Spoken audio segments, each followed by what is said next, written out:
We're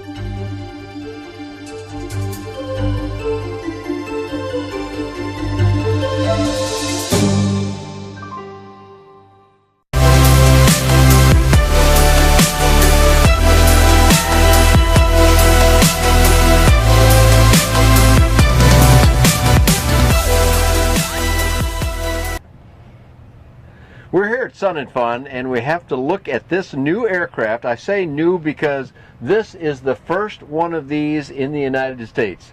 This is Rotor.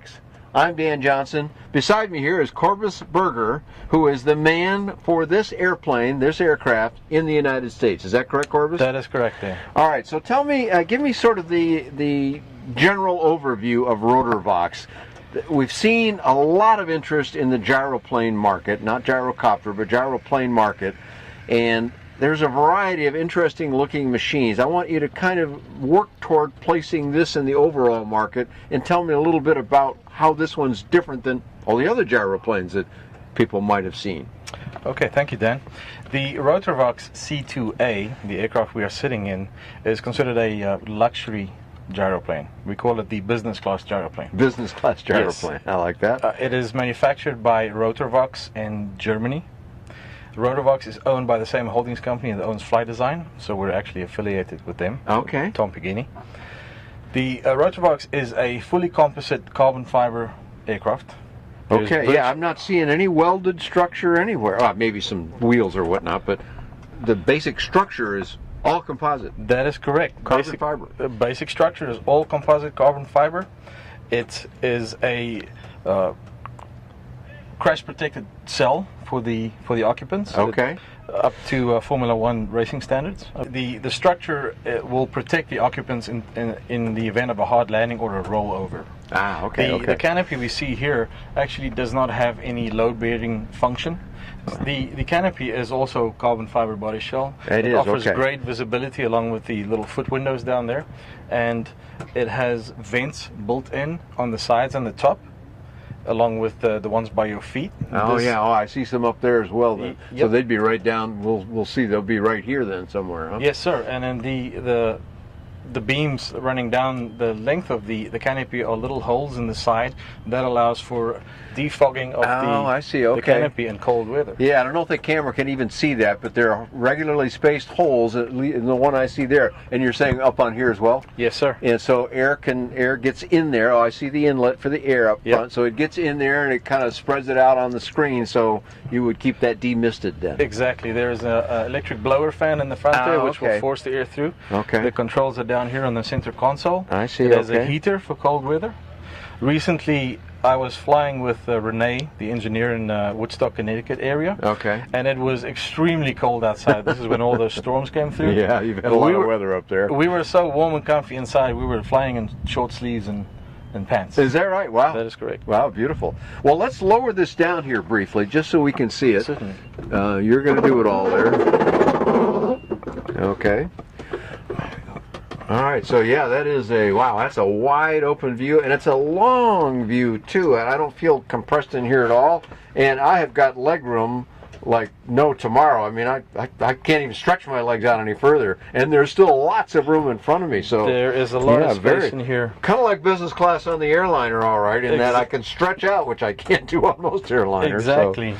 Very nice. The seats are adjustable on the ground, fore and aft. Okay. And we have had a gentleman in here who's 6'4".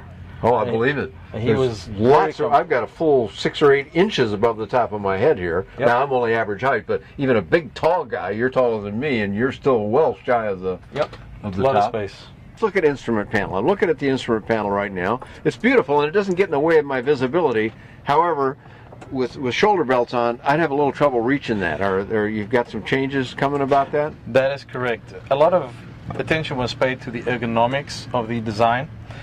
This instrument console was designed to take up as little space as possible so as not to impede your forward vision. And it is beautiful that way, I grant you that. As you can see, you can look out below it and see the ground.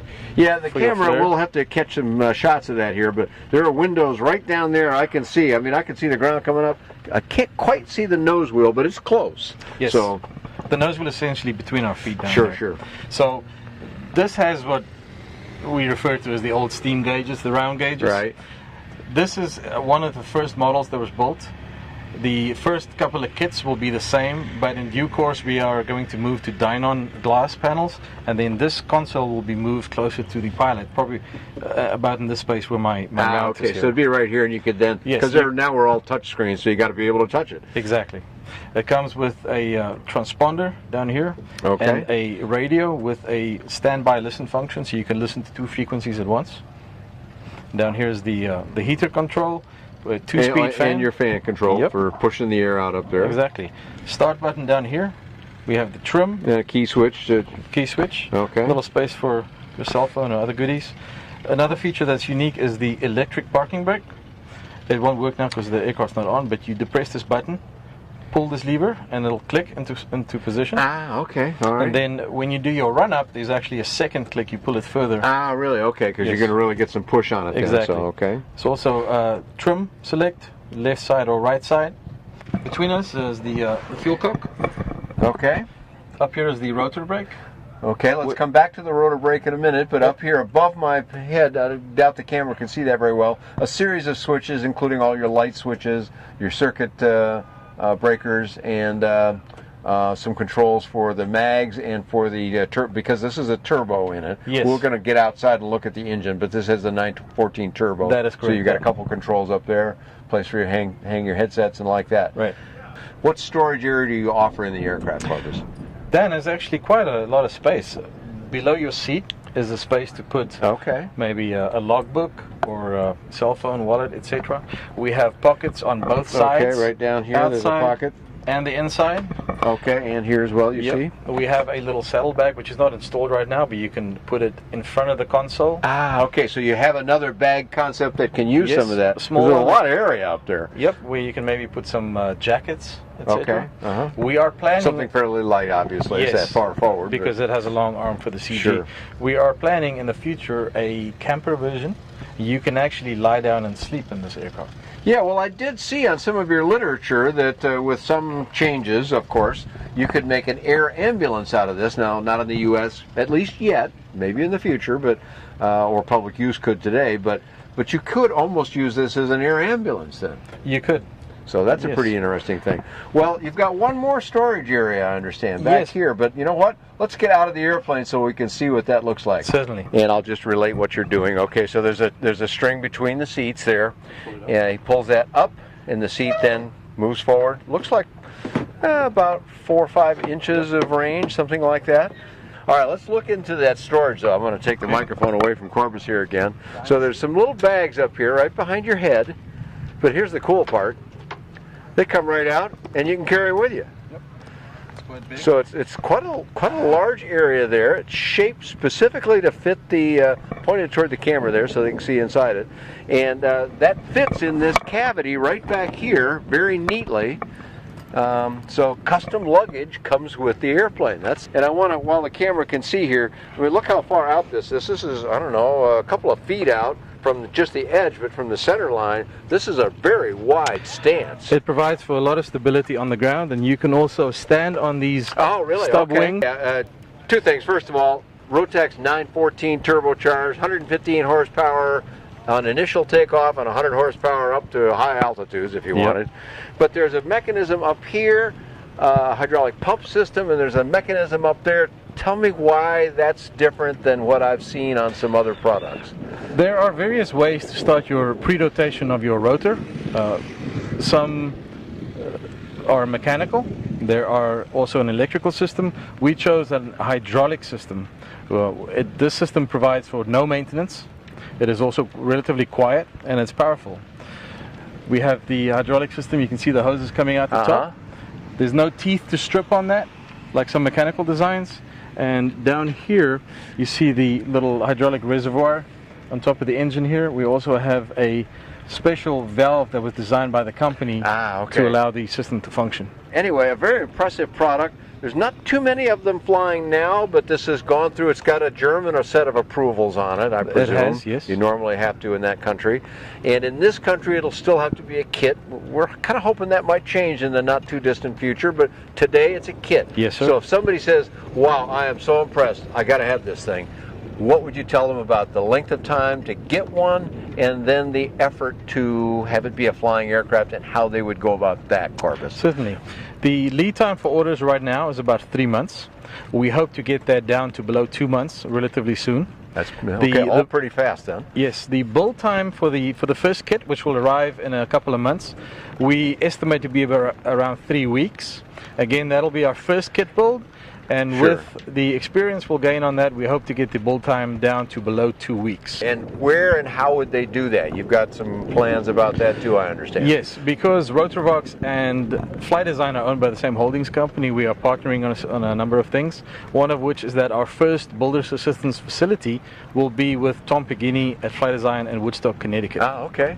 All right.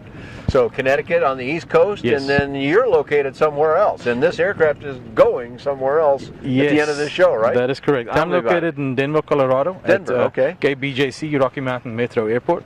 After the show, I'll be flying this beauty up to Colorado, and that's where she will be based until we have the second one flying.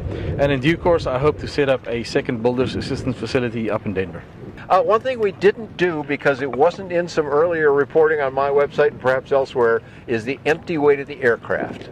The empty weight of the aircraft is between 600 and 700 pounds, depending on how it's configured. That's really fairly light then. Pretty solid. It is very well constructed, but it is very light. One person can easily ground maneuver this aircraft, which we do all the time. Beautiful. It has enough payload capacity for 2 adults, full tanks, and these overnight bags for some camping.